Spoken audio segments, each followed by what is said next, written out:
chief minister relief फान्डनिफ्राय सोरबा सुबुङा जुदि रां रुफानि आंखालाव गोजौ सोलोंथाइ लानो हायाखै एबा सोलोंथाइ लानो हायाखै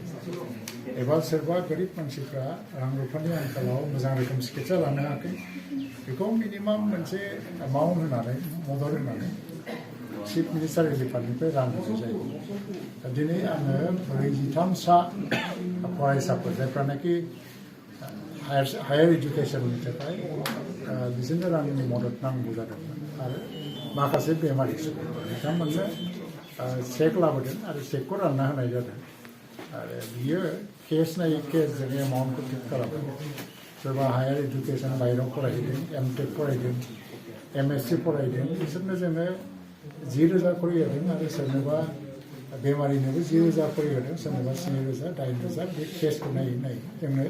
जेसेबां गोनां जागोन बायदि नुदों बेखौ सेलेक्सन खालामना होदों तो बियो गिदिरथार मदद नङा नाथाय एफा एफा मददजोंबो सासे मानसिनि जिउआव गोबां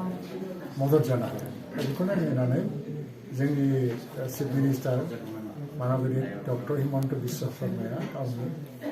रिलिफ फान्डनिफ्राय फान्डफोरखौबा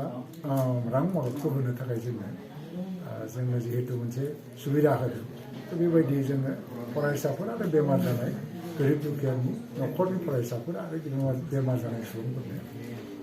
बिदि मददखौ होनाय जादों दा आं जोबोद गोजोननाय मोन्दों दिनै जायफोर फरायसाफ्रा बाहाय नुजाफैदों बिसोरो खुब माने ब्राइट फिउचार गोनां गोजा सोरबा इन्जिनियारिं फरायदों सोरबा पान्जाबाव